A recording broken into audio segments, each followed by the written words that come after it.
Hoy continuamos nuestro estudio sistemático del libro de los Hechos y vamos a culminar el capítulo 21 y a ver buena parte del capítulo 22.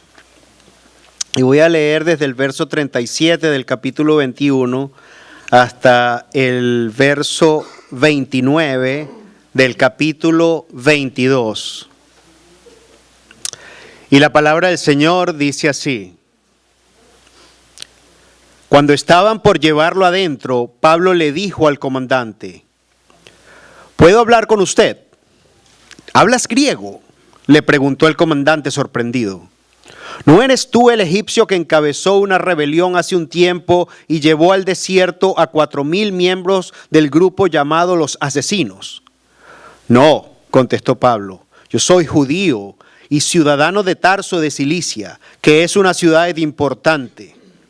Por favor, permítame hablar con esta gente. El comandante estuvo de acuerdo. Entonces Pablo se puso de pie en las escaleras e hizo señas para pedir silencio. Pronto un gran silencio envolvió a la multitud y Pablo se dirigió a la gente en su propia lengua, en arameo. Hermanos y estimados padres, dijo Pablo, escuchen mientras presento mi defensa. Cuando lo oyeron hablar en el idioma de ellos, el silencio fue aún mayor. Entonces Pablo dijo: soy judío, nacido en Tarso, una ciudad de Cilicia, y fui criado y educado aquí en Jerusalén, bajo el maestro Gamaliel. Como estudiante de él, fui cuidadosamente entrenado en nuestras leyes y costumbres judías. Llegué a tener un gran celo por honrar a Dios en todo lo que hacía, tal como todos ustedes hoy. Perseguí a los seguidores de El Camino, acosando a algunos hasta la muerte, y arresté tanto a hombres como a mujeres para arrojarlos en la cárcel. El sumo sacerdote y todo el consejo de ancianos pueden dar fe de que esto es cierto, pues recibí cartas de ellos, dirigidas a nuestros hermanos judíos en Damasco, los cuales me autorizaban a encadenar a los cristianos de esa ciudad y traerlos a Jerusalén para que fueran castigados. Cuando iba de camino, ya cerca de Damasco, como al mediodía, de repente una intensa luz del cielo brilló alrededor de mí. Caí al suelo y oí una voz que me decía: Saulo, Saulo, ¿por qué me persigues? ¿Quién eres, Señor?, pregunté. Y la voz contestó: yo soy Jesús de Nazaret, a quien tú persigues. La gente que iba conmigo vio la luz, pero no entendió la voz que me hablaba. Yo pregunté: ¿qué debo hacer, Señor? Y el Señor me dijo: levántate y entra en Damasco, y allí se te dirá todo lo que debes hacer. Quedé ciego por la intensa luz y mis compañeros tuvieron que llevarme de la mano hasta Damasco. Allí vivía un hombre llamado Ananías. Era un hombre recto, muy devoto de la ley y muy respetado por todos los judíos de Damasco. Él llegó y se puso a mi lado y me dijo: hermano Saulo, recobra la vista. Y en ese mismo instante pude verlo. Después me dijo: el Dios de nuestros antepasados te ha escogido para que conozcas su voluntad y para que veas al justo y lo oigas hablar. Pues tú serás su testigo, les contarás a todos lo que has visto y oído. ¿Qué esperas? Levántate y bautízate. Queda limpio de tus pecados al invocar el nombre del Señor. Después de regresar a Jerusalén y mientras oraba en el templo, caí en un estado de éxtasis. Tuve una visión de Jesús que me decía: date prisa, sal de Jerusalén, porque la gente de aquí no aceptará tu testimonio acerca de mí. Pero Señor, argumenté, seguramente ellos saben que en cada sinagoga yo encarcelé y golpeé a los que creían en ti. Y estuve totalmente de acuerdo cuando mataron a tu testigo Esteban. Estuve allí cuando los abrigos que se quitaron, cuando lo apedrearon. Pero el Señor me dijo, ve, porque yo te enviaré lejos a los gentiles. La multitud escuchó hasta que Pablo dijo esta palabra.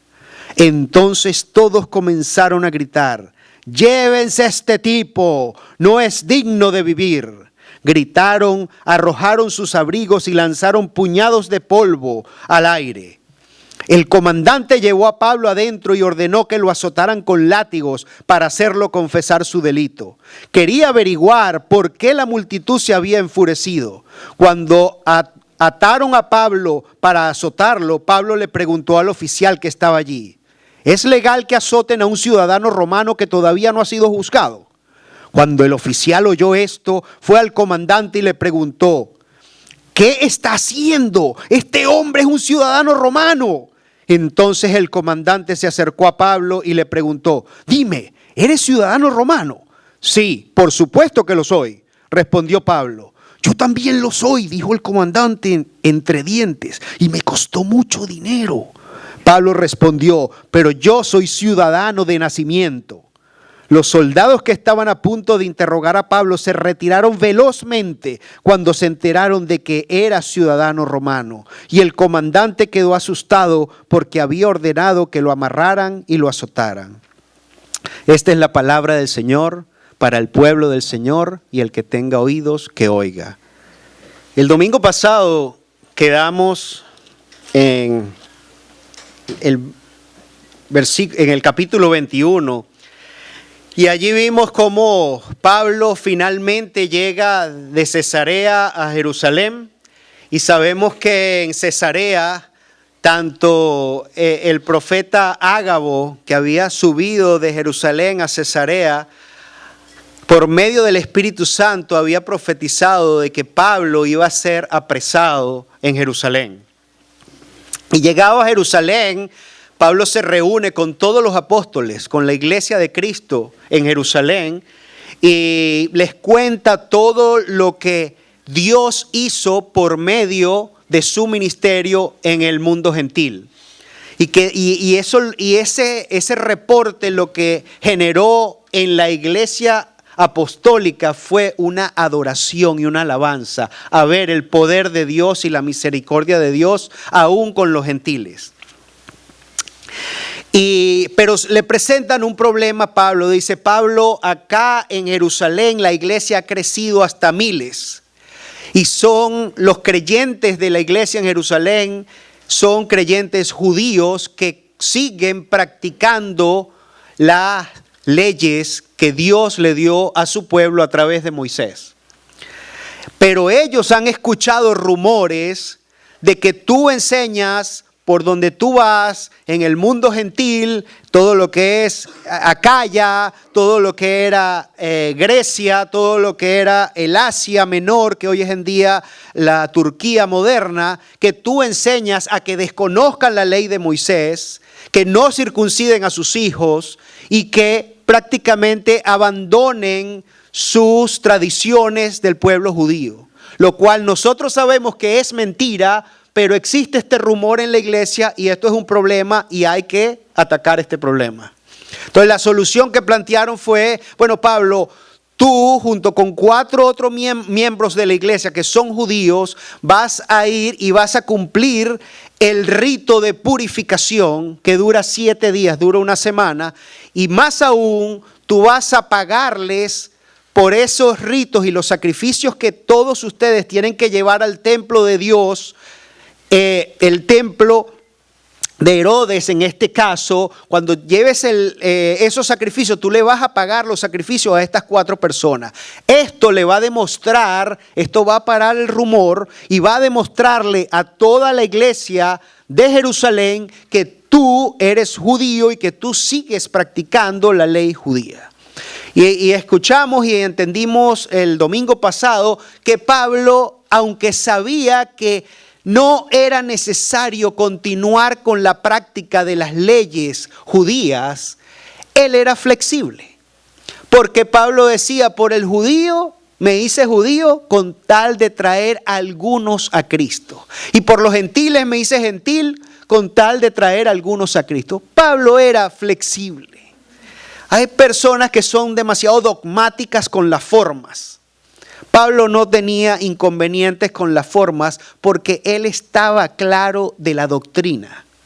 Él estaba claro de que lo que produce la salvación es la fe en Cristo y no cualquier ritual o cualquier liturgia que nosotros podamos tener dependiendo del trasfondo cultural o religioso que traigamos. Y Pablo dice, no tengo problema, yo voy a hacer esto y si esto va a eliminar una murmuración, que la murmuración es algo diabólico que trata de dividir la iglesia. Nosotros en Venezuela decimos el chisme, la murmuración. Eso Pablo dice, si esto va a terminar con este mal, con mucho gusto, cuenten conmigo. Y Pablo va al templo, comienza el rito de purificación y dice la palabra que cuando ya se acercaba el séptimo día, que era el último día de ese ritual de purificación, él va al templo y lo agarran unos judíos que venían de Éfeso, que es de nuevo Turquía moderna, y esos judíos en Éfeso, recordamos que Pablo fue pastor de la iglesia cristiana en Éfeso y fue fundador de esta iglesia por 2 años y 3 meses. Entonces estos judíos, Pablo se hizo muy famoso porque hubo mucho alboroto en Éfeso, producto del ministerio de Pablo en Éfeso. Y estos judíos de la diáspora, o sea, eran judíos pero que vivían en Éfeso, fueron a Jerusalén, así como muchos otros judíos de la diáspora, porque en Jerusalén en ese momento se estaba celebrando el día de Pentecostés, la fiesta de Pentecostés, una fiesta judía. Y les recordé el domingo pasado que más que era la celebración por darle gracias al Señor por las cosechas abundantes, se había transformado en la historia de la sociedad judía en la celebración cuando Dios en una época como esa le dio allá en el monte Sinaí las leyes a Moisés. Entonces se había transformado la fiesta de Pentecostés en la celebración, era algo muy significativo, es algo muy significativo aún en día entre el pueblo judío porque se celebra cuando Dios le dio su ley a Moisés. Entonces, dicho esto, cuando están allí, estos judíos ven a Pablo dentro del templo y lo agarran por un brazo y comienzan a gritar, ayúdennos, ayúdennos, porque este es el hombre que por todo el mundo predica en contra de este templo, y prácticamente lo que hacen es hacerle 4 falsas acusaciones. Le dice, este es el que predica contra nuestro pueblo en todas partes a donde va, predica que desobedezcamos las leyes judías. Imagínense, toda una ciudad celebrando que Dios le dio la ley judía al pueblo, y ellos acusan a Pablo de decirle, este hombre por todos lados que va dice que el pueblo judío no debe practicar la ley judía. Bueno, eso fue un escándalo. Y por otro le dice, y habla en contra de este templo, y para completar lo que él hace, ha metido griegos, ha metido gentiles, en este caso de Éfeso, aquí en el templo, en el lugar santo. Eso despertó una tremenda furia en toda la población que estaba allí en el templo a esa hora. Y comenzaron a tratar de linchar a Pablo. Lo sacaron del templo para no ensuciar el templo. Y lo sacaron del templo y lo golpeaban y lo golpeaban y lo golpeaban porque su furia era tal y el deseo era tal que querían matarlo. Explicamos también que había un perímetro alrededor del templo con unos avisos escritos en griego y en latín que advertían que de ese punto hacia adelante ningún gentil podía pasar o sería ejecutado según la ley, la Torá. Y el gobierno romano, que a pesar que era el gobierno que imperaba en ese momento, autorizaba a los judíos y a la iglesia a ejecutar. Diferente de nuestro Señor Jesucristo, que no lo pudieron, los mismos judíos no lo pudieron ejecutar ellos mismos, tuvieron que ir a Pilato para pedirle que fuera él quien lo crucificara. Pero si se daba la violación de que algún gentil pasaba ese perímetro y entraba en el templo, el gobierno romano lo permitía. Y esto era una mentira, 4 acusaciones totalmente falsas. ¿Por qué? Porque Pablo nunca predicó en ningún lado donde fue que se debía desconocer la ley judía a los judíos. Él le decía era a los gentiles que creían en Cristo que no tenían por qué practicar la ley judía, porque eso no le correspondía a ellos.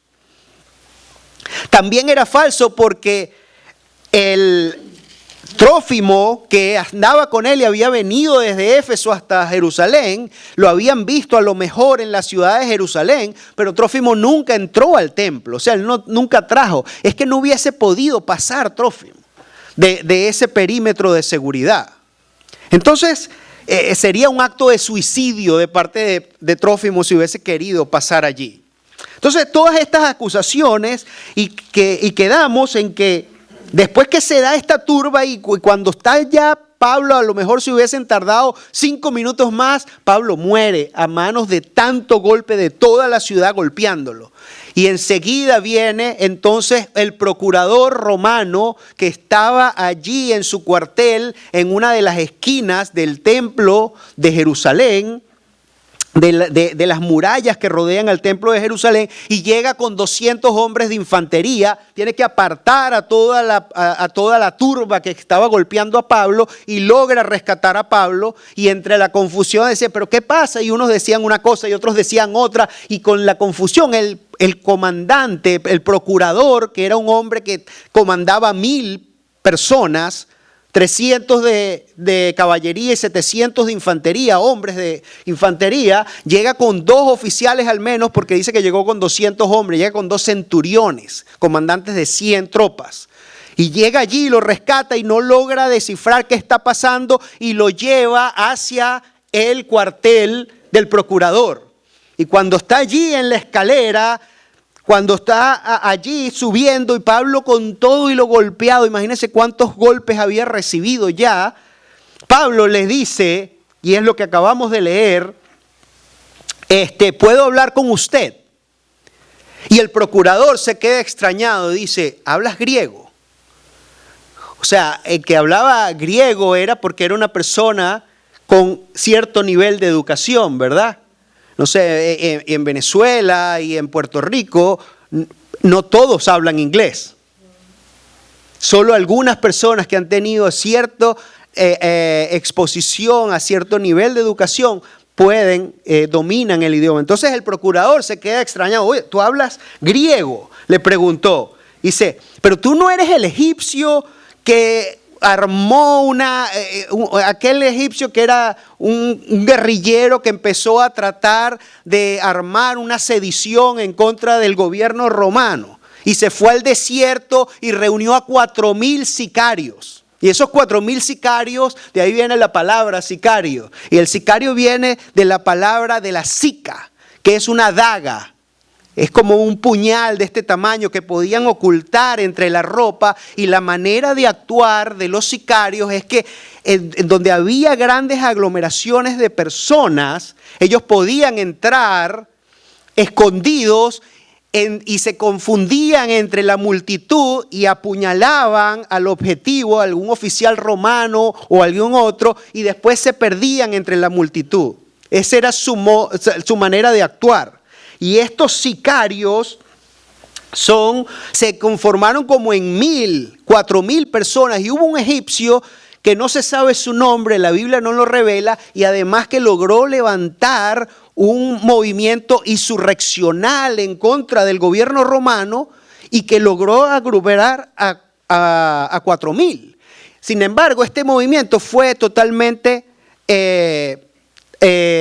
atacado y disuelto gracias por el ejército romano. Sin embargo, y muchos de estos sicarios murieron y fueron apresados. Sin embargo, el líder, el egipcio, nunca apareció. Fue, como dije el domingo pasado, una suerte de Osama Bin Laden que se escondió y no se sabía dónde estaba. Él le pregunta, ¿tú eres ese? No. El comandante y él le dice, no, yo soy judío, nacido en Tarso de Cilicia. Y Tarso de Cilicia también hoy en la Turquía moderna era una ciudad muy importante, una ciudad que ganó su importancia, la conquistó Alejandro Magno y después el Imperio Romano tomó posesión y Tarso era una ciudad amurallada y esa ciudad se transformó en un gran centro de comercio internacional. Allí había nacido Pablo y la ley decía que cualquiera que naciera dentro de las murallas de Tarso automáticamente era ciudadano romano. Por eso él dice, yo soy ciudadano romano de nacimiento. Es como el que nace en Puerto Rico. Automáticamente es ciudadano norteamericano. Y imagínense ustedes la escena. Está en una escalera. Dice que los soldados tuvieron que levantar a Pablo sobre sus hombros para evitar que lo golpearan. Y cuando lograron colocarlo en la escalera un poco fuera del alcance de la turba, pero la turba seguía gritando de manera muy activa y furiosa. Sin embargo, Pablo, cuando recibe la autorización del procurador, se decide hablar y hace una seña para que guarden silencio y empieza a hablar a la gente en arameo o en hebreo. Hace poco vimos cómo la ciudad de San Juan de Puerto Rico estuvo en tremendos disturbios por el gobernador anterior. Y vimos allí aquella cantidad de disturbios, etcétera. Entonces, eso era otra razón. Pero imagínense una escena así, de tal nivel de disturbio, donde al acusado lo están acusando prácticamente de un traidor a la patria, porque desconoce la ley de Moisés y enseña que en contra de la ley de Moisés y en contra del templo. Y entonces le está diciendo, este es un traidor. Pero él llega y habla él no podía ir y hablar en griego. Si ustedes quieren calmar una turba en Puerto Rico, yo no creo que el mejor idioma a escoger sea el inglés. Debería ser en perfecto boricua, ¿verdad? Eso es lo que hace Pablo. Pablo comienza un discurso en hebreo y cuando escuchan que está hablando en hebreo, entonces ahí todo el mundo se calla. Y se callan y dicen, vamos a escuchar. Y dice, hermanos y estimados padres, escuchen mientras presento mi defensa. Cuando callan, Pablo dice, yo soy judío nacido en Tarso, una ciudad de Cilicia. Pero aunque yo nací en Tarso y soy ciudadano romano, eso no se los dijo, pero implicaba eso. Y soy ciudadano romano, yo crecí y fui educado aquí en la cuna del judaísmo, en la mera Jerusalén. Pablo empieza a ponerle, ustedes que me están acusando de que yo desconozco la ley judía, les voy a decir quién soy yo. Yo soy ciudadano, yo soy judío y fui criado aquí. Ahora les voy a decir algo más. ¿Saben quién fue mi maestro? Gamaliel. Si alguien ha estudiado un poquito la historia del pueblo judío, sabe que hay muchos rabinos importantes. Pero cualquier judío que tú le preguntes y le dices cuáles han sido los 3 rabinos más influyentes en la historia de la sociedad judía, te va a mencionar 3. Gilel, el mayor, porque después vino Gilel el menor. Gilel el mayor, que nació en Babilonia en el año 110 a.C. El segundo, probablemente mencionen a Abika ben Yosef, que ese nació en Cesarea en el año 50 después de Cristo. Y el tercero, adivinen quién es. Gamaliel, que nació en Jerusalén en el año 52 después de Cristo. O sea, Gamaliel era considerado como alguien que dejó un legado y alguien sumamente importante en la cultura judía. Entonces Pablo le dice, ustedes saben quién fue mi profesor, quién me educó. Yo crecí y fui educado aquí en la Universidad de Jerusalén a los pies del profesor más renombrado y más premiado de esta casa de estudio, que es Gamaliel. Y ese señor me ayudó como estudiante de él. Fui cuidadosamente entrenado en nuestras leyes y costumbres judías. Es difícil ver cuando el que ha ido a la universidad, a veces uno siempre tiene en la universidad algún profesor que se vuelve como una suerte de ídolo. Dice, wow, este profesor de verdad que es admirable. Y uno lo ve como un modelo. Y uno quiere seguir en los postulados de ese profesor y se lee todos sus libros y quiere como que seguirle el paso a ese profesor. Eso es lo que hizo Pablo con Gamaliel.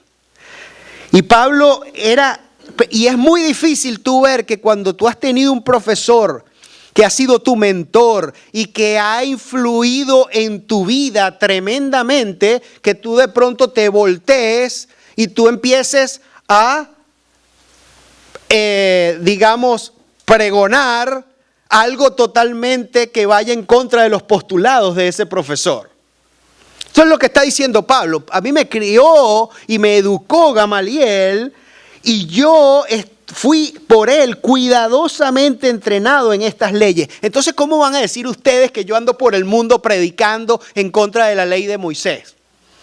Es un sinsentido. Y llegué a tener, dice, un gran celo por honra a Dios. Quiero que sepan que en esto el estudiante superó al maestro, porque ninguno de ustedes puede decir que Gamaliel salió a perseguir a estos que se llamaban de El Camino, que considerábamos una secta pagana y una secta casi diabólica. Y yo, a diferencia de mi maestro Gamaliel, yo sí los perseguí. Y yo le pedí si el sumo sacerdote y todo el concilio de ancianos quisieran aceptarlo, reconocerían que me dieron credenciales para yo irlos a buscar hasta Damasco y apresarlos. Dice, perseguí a los seguidores del camino, acosándolos, algunos hasta la muerte, y arresté tanto a hombres como mujeres para arrojarlos en la cárcel. Todo eso pasó y me autorizaron a encadenar a los cristianos a ciudades y a traerlos a Jerusalén para que fueran castigados. Pero entonces viene Pablo y les dice, miren lo que pasó.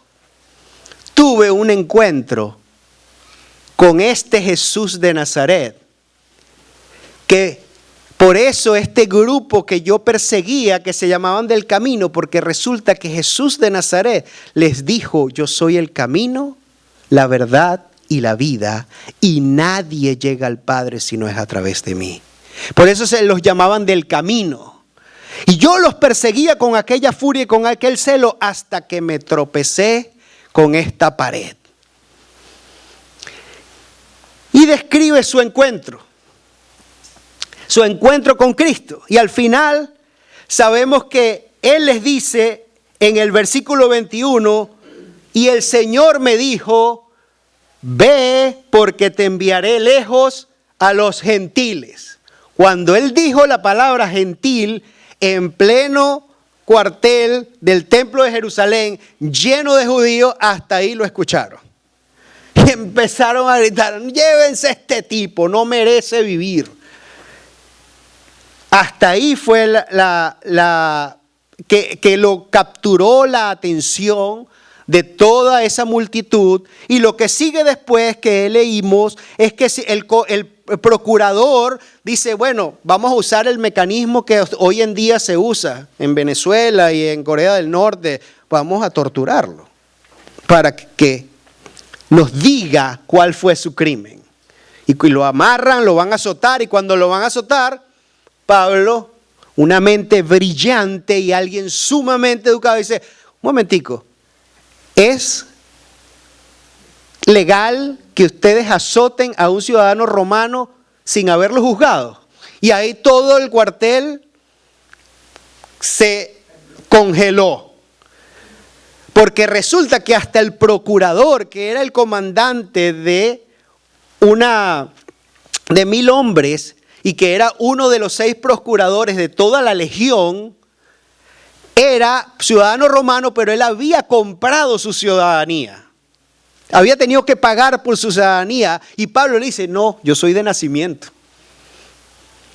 Se asustó tremendamente, todos los soldados se asustaron y no lo llegaron a azotar. Y hasta ahí vimos qué pasó. Ahora, una pregunta que nos tenemos que hacer. Lucas escribe el libro de los Hechos. Y Lucas era un historiador. Algunos, o la gran mayoría en honestidad intelectual, considera que Lucas es el mejor historiador que ha existido en todos los tiempos. Por su grado de precisión y también por sus detalles en cada relato histórico que plasmó, porque no le cabe duda al lector de que todas las evidencias históricas que presenta son precisas. Y Lucas, entonces, era un médico también de profesión, una persona, al igual que Pablo, muy educada, con muchísimo nivel de educación. Nosotros como lectores nos tenemos que preguntar, ¿por qué Lucas decide otra vez dedicar casi un capítulo entero a narrar la conversión del apóstol Pablo?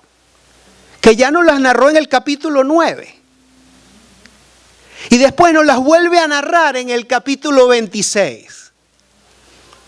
¿Qué le pasa a Lucas? ¿Por qué la redundancia?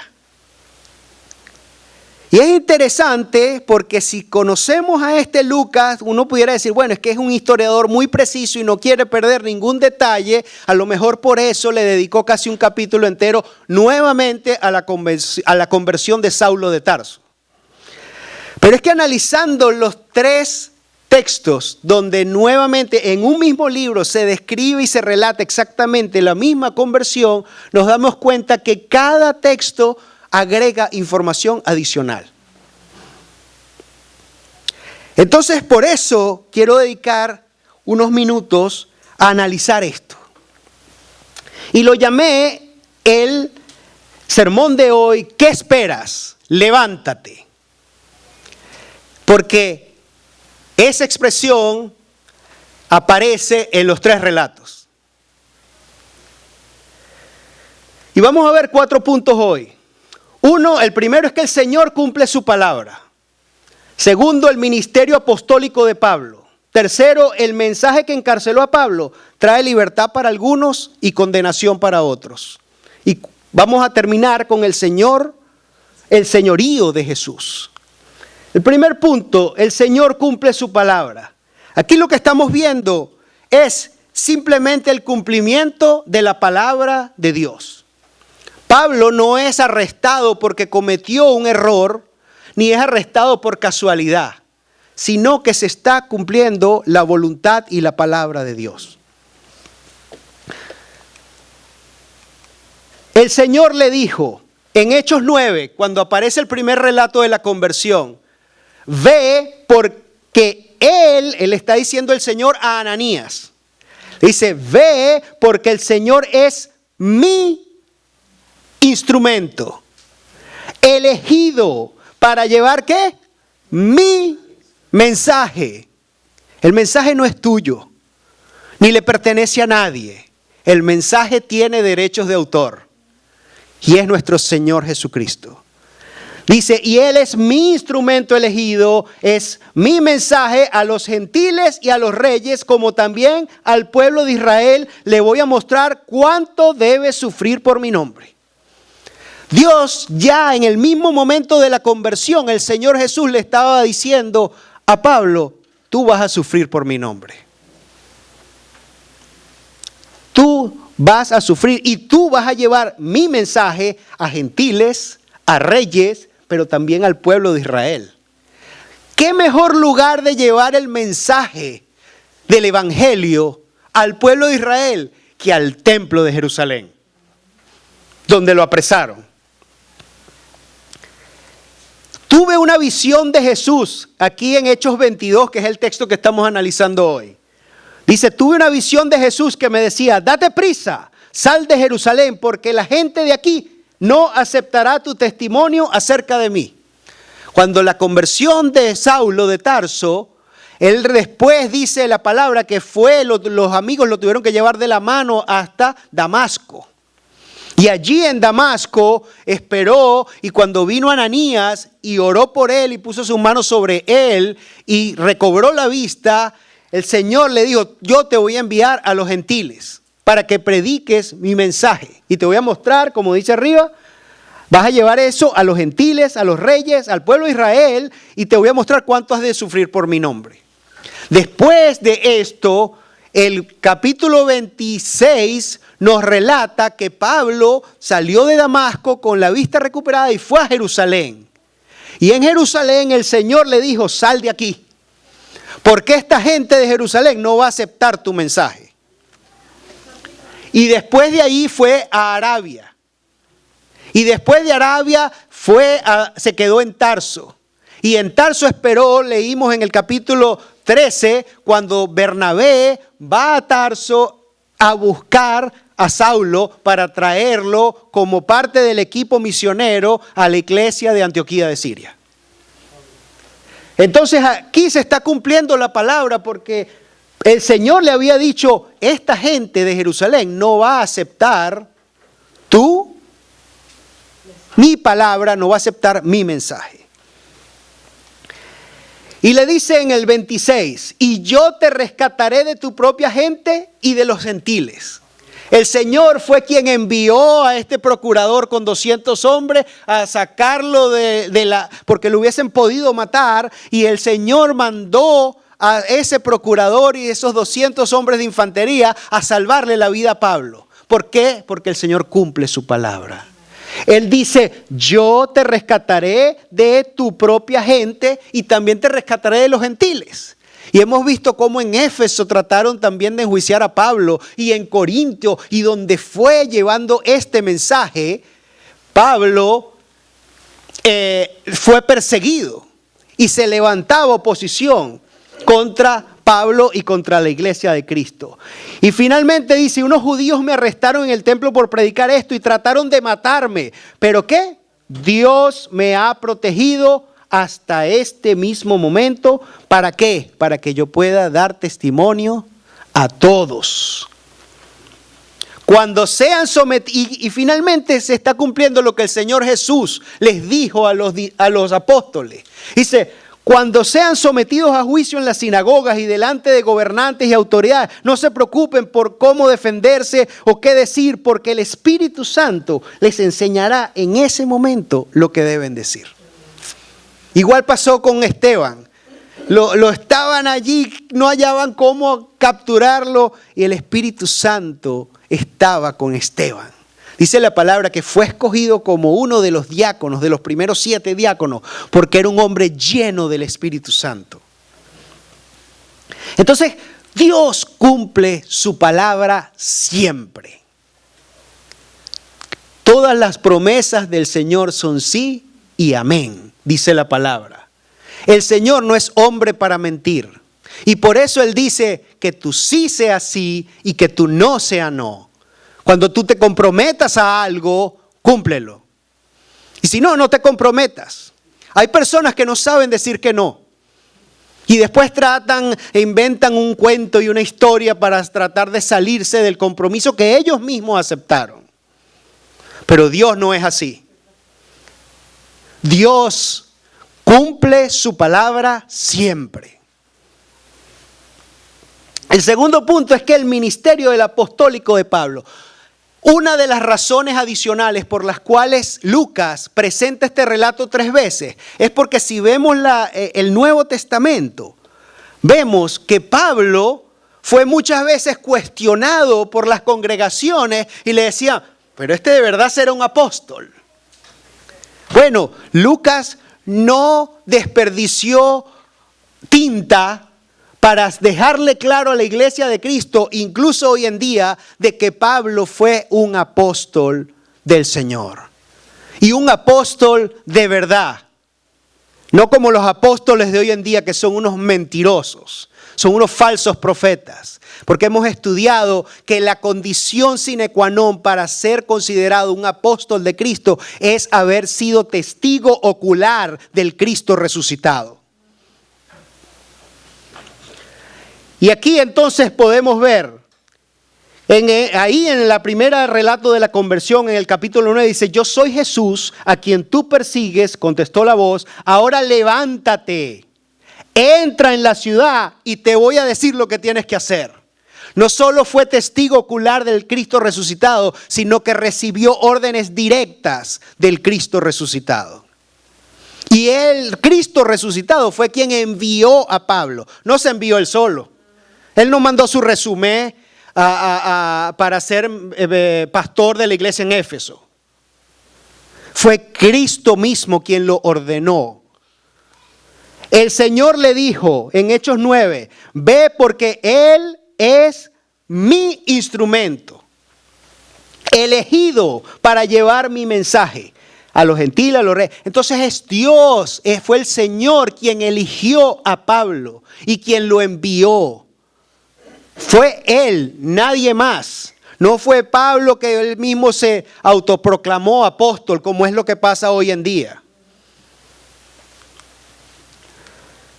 El Dios de nuestros antepasados te ha escogido, ¿para qué? Para que conozcas su voluntad. Y mire lo que dice aquí, para que veas al justo. En referencia, por eso la J está en mayúscula, porque se refiere al justo, al único justo que es Cristo, al que nunca pecó y al que se hizo pecado para poder redimir a algunos. Y dice, pues tú serás su testigo, le contarás a todo lo que has visto y oído. ¿Qué esperas? Levántate. Y dice después, bautízate. Uno de los ordenanzas, de las dos ordenanzas que dejó nuestro Señor Jesucristo, el bautismo y la comunión. Bautízate. ¿Y qué? Queda limpio de tus pecados al invocar el nombre del Señor.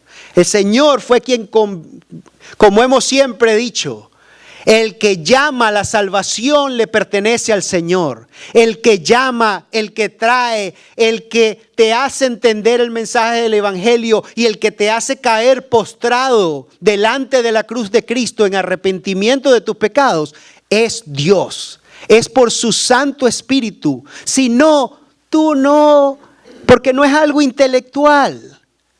Nunca puedes venir a Cristo por tus propios medios. Si Él no es quien te llama y te trae, tú puedes escuchar el Evangelio 30,000 veces y te entra por un oído y te sale por otro.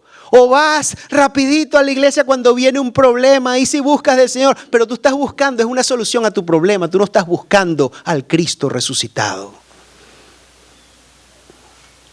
Tuve una visión de Jesús quien me decía, date prisa, sal de Jerusalén porque la gente de aquí no aceptará tu testimonio. ¿Quién le daba las órdenes a Pablo? El Señor. Directa comunicación con el Señor. No había intermediarios, no había oráculos. Pablo tenía una estrecha y directa comunicación con el Cristo resucitado. Y el Señor contestó, yo soy Jesús a quien tú persigues, ahora levántate otra vez, pues me aparecí ante ti para designarte como mi siervo y testigo. Dile a la gente que me has visto y lo que te mostré, lo que te mostraré en el futuro. La orden directa, clara, quién es que manda y quién es ese que ordenó a Pablo. Tercer punto, el mensaje. ¿Cuál es ese mensaje? Entonces, ¿qué fue lo que Dios le ordenó a Pablo? Que llevara un mensaje, un mensajero. Pero ese mensaje encarceló a Pablo, lo acabamos de leer, casi lo matan y expuso su vida muchas veces por ese mensaje. Y ese mensaje trae libertad para algunos, pero también trae condenación para otros. El Señor nuevamente le dijo, ¿qué esperas? Levántate, bautízate y ¿qué? Sí, le dice, te envío a los gentiles para que les, ¿qué? Les abras los ojos. ¿Quién le abrió los ojos a Pablo cuando tuvo un encuentro personal con el Cristo resucitado? El mismo Señor a través de una oración de Ananías. Dice, a fin de que pasen de la oscuridad a la luz y del poder de Satanás a Dios. Esto es algo que el Espíritu Santo solamente te puede hacer entender, y cuando lo entiendes es una píldora difícil de tragar. Pero lo que la Biblia enseña es que quien no ha venido a Cristo está ciego. Está muerto en delitos y pecados. Y no ve.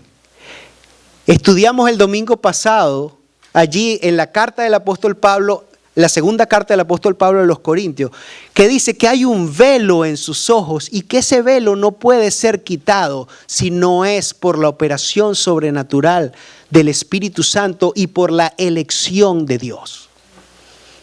No se trata de tu capacidad intelectual. Tú puedes tener 3 o 4 títulos de PhD y aún así te explican el sencillo mensaje del Evangelio y no lo entiendes.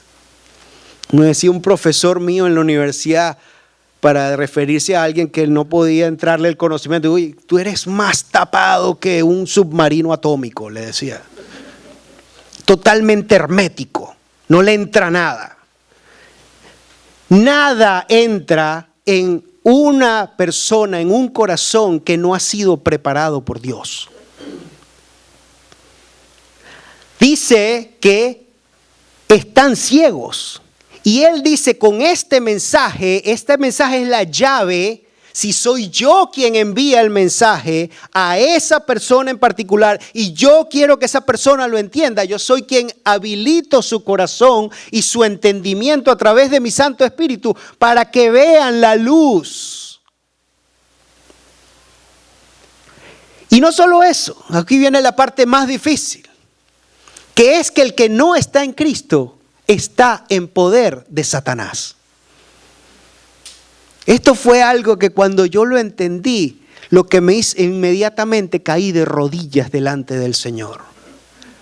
Yo me di cuenta que no, aquí en Venezuela existía antes, pero bueno, aquí hay un bipartidismo, ¿no? Está los demócratas y los republicanos. No hay un tercer grupo, o si lo hay es muy pequeño. Igual en Venezuela, ahorita está el oficialismo y la oposición. Siempre hay una bipolaridad. Pero en el mundo espiritual es exactamente igual. Yo en algún momento pensé que yo dije, oye, yo no sé si yo entiendo todas estas cosas, porque el Espíritu Santo no había venido a mi vida. Y yo decía, oye, esto es muy complicado, esto de la Biblia. Y algunos dicen una cosa y otros dicen otra. ¿Quién tendrá la razón? ¿A quién le puedo creer? Yo no hallaba. Yo dije, llegué a un momento en mi adolescencia que yo dije, yo prefiero estar en un terreno neutro. Ni estoy con los que dicen seguir a Cristo, pero tampoco estoy con los malos. Yo no soy malo. Y yo voy a quedar en un terreno neutro para estar bien con todos. Tal cosa no existe. El que no está en Cristo le pertenece, aunque no lo concientiza. Ni en su mente no pasa esa idea. Si tú le hablas de Satanás se asusta. Pero la realidad es que el que no está en Cristo le pertenece a Satanás. Está bajo el poder de Satanás. Y Satanás actúa en su mente y en sus emociones y juega con él como un puppet. Y por eso vive una vida miserable. Pueden tener mucho dinero, pueden tener muchos títulos académicos, pueden tener personas que tú ves y tú dices, oye, ese lo tiene todo en la vida, pero el que no tiene a Cristo no tiene a nada. Y no duermen bien.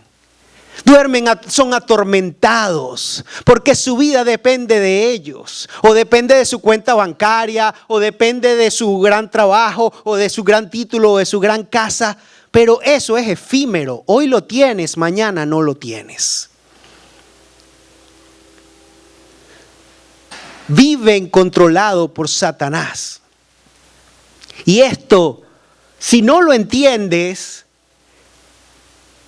es porque el Espíritu Santo no ha venido a tu vida. Y no hay manera de que lo entiendas. Y me estás escuchando, a lo mejor lo rechazas. Este está loco. No es así, yo no soy malo. Satanás no controla mi vida, yo controlo mi vida. Yo soy como Frank Sinatra, my way. Entonces recibirán el perdón de sus pecados. ¿Y qué dice? Se les dará un lugar entre el pueblo de Dios, el cual es apartado por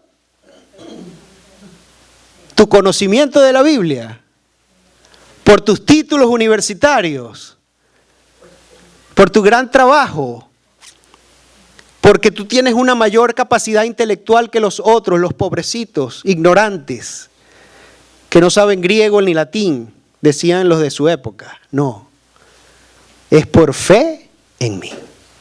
Y la fe, nos dice Efesios, no está ni en ti ni en mí. Es un regalo de Dios. Si Dios no te da la fe, tú nunca vas a creer en Cristo. Y sigue. Primero les prediqué a los de Damasco, luego en Jerusalén, por toda Judea y a todos los gentiles. ¿Qué le predicó Pablo? Que todos tienen que arrepentirse de sus pecados. Esto no se predica hoy en día. ¿Por qué? Porque no es popular. Quieren tener una iglesia llena de gente. Porque la prédica es Dios te ama. Ven con tu pecado. Nos vamos a gozar juntamente contigo. Pero vas a ir al cielo, tranquilo. Solamente haz una transferencia bancaria a la iglesia todos los meses. Pacta aquí y vas a recibir tu promesa. No, señores. Arrepentirse de sus pecados. Y déjame decirte algo. El arrepentimiento es un regalo de Dios. El que tú te convenzas de que eres un pecador, solo el Espíritu Santo puede convencerte de que tú eres un miserable y despreciable pecador, que necesita la gracia de Dios. Y que tus pecados te condenan y te condenan eternamente. Número 2, debes volverte a Dios. No solo arrepentirte de tu pecado, debes volverte a Dios. Número 3, demostrar que has cambiado por medio de las cosas buenas que haces. Fíjense el orden aquí es importante. Tú no vas a hacer cosas buenas para que Dios te acepte. Es que tú te arrepientes de tus pecados y como Dios te aceptó y ahora Él te hizo una nueva criatura, entonces tú das frutos con cosas buenas. No tratas de hacer obras para ganarte el favor de Dios. Es al revés, es porque recibiste el favor de Dios, aunque no lo merecías, es que tú quieres ahora vivir para su honra y su gloria. Juan 3:18 dice, no hay condenación para todo el que cree en Él. Fíjense que no dice, no hay condenación para los que hacen buenas obras. Dice, no hay condenación para todo el que cree en Él. Pero, aquí hay un pero. Una conjunción adversativa muy importante. Hay que abrir los ojos y abrir el oído cuando uno ve un pero en la Biblia. Pero todo el que no cree en Él, ¿qué dice? Ya ha sido condenado. Pero no por no haber creído en el único Hijo de Dios. Pero ¿cómo me vas a decir tú a mí, Pastor Joel, que ese hombre era tan bueno? Daba dinero a los que necesitaban. Le hacía favores a todo el mundo. Era un altruista como ninguno. Si no creyó en el Hijo de Dios, ya ha sido condenado. Con toda su filantropía. Y el último punto, si yo pregunté la pregunta de alguien que ha sido tocado por Dios. Señor, el que no ha sido tocado por Dios se acerca a Dios. Señor, ayúdame en este problema. Señor, yo quiero esto. Señor, yo quiero esto. Tú todavía crees que eres Dios. Y así no funciona. La economía de los cielos es distinta. Funciona distinta. Él es el Señor. Y tú eres, como decía Pablo, yo soy su esclavo. Pero un Señor que quiere lo mejor para ti. Porque tú eres parte ahora de su familia. Dice, yo pregunté, ¿qué debo hacer, Señor? Ahora el Señor le dijo, ahora sí nos estamos entendiendo, Pablito. Now we're talking. Ahora fíjense, ustedes ven en su Biblia, ese segundo Señor sí aparece con S mayúscula. Cuando Pablo preguntó, ¿quién eres, Señor? Aparece en minúscula. O sea, ¿quién será este Señor que me está hablando? Cuando le dijo, yo soy Jesús de Nazaret, a quien tú persigues. Y Pablo, que tenía todo este conocimiento doctrinal tremendo como ningún otro, porque fue educado por Gamaliel, y sabía inmediatamente que si estoy camino a Damasco en pleno desierto sirio, a las 12 del mediodía, y aquí se aparece una luz que es mucho más incandescente que el propio sol del mediodía de Damasco, y me deja ciego y me tumba al piso, y después una voz me dice, Saulo, Saulo, ¿por qué me persigues? Aquí no hay que sacar más cuenta. Aquí quien me está hablando es Dios mismo. Y dice, levántate y entra en Damasco, allí se te dirá lo que debes hacer. Cuando no hemos venido a Cristo, nuestra vida, a pesar de que creamos que estamos como en un pedestal, nuestra vida estamos caídos, tumbados, derrotados y vivimos vidas miserables. Y se lo digo con conocimiento de causa. Nuestra vida no tiene sentido, es un sinsentido. Y lo que hacemos es, como cualquier adicto, tratar de llenarla con cosas. Y bueno, entonces me voy a inventar un viaje. Y bueno, el fin de semana que viene vamos a hacer tal cosa. Y estás de emoción en emoción, igual que el adicto, está pensando cuándo viene la próxima dosis o el próximo trago, si es alguien que está dedicado a la bebida, porque eso es lo que lo mantiene vivo. Y llega un momento que tal es el nivel de enfermedad y de adicción que cree que la vida es eso. Y Cristo vino a hacernos libres. Dice, levántate. Ya no eres esclavo, Pablo, de tus pecados. Yo vine a libertarte. Levántate ahora, entra en Damasco y ahora en adelante, yo voy a conducir tu vida. Yo te voy a decir lo que tienes que hacer. Hasta este punto tú habías vivido tu vida creyendo que tú estabas tomando las decisiones y creyendo que tú estabas haciendo lo correcto, al punto que creías que me estabas agradando. Y ahora te acabas de enterar, Pablito, que tú me estabas persiguiendo. Pero eso va a cambiar a partir de hoy. Porque a partir de hoy, yo te voy a decir lo que debes hacer. Si tú has venido a Cristo, y Cristo, más importante, ha venido a ti, tu vida es transformada radicalmente. Y Él comienza a ser el Señor de tu vida. No para que te dé tus antojos o para que te saque de tus problemas, sino para que Él gobierne tu vida. Él es el Señor. Pero el Señor me dijo, ve porque yo te enviaré lejos a los gentiles. ¿Quién lo envió? El Señor. Saulo, Saulo, ¿por qué me persigues? En Hechos 26 agrega información adicional. Es inútil que luches contra mi voluntad.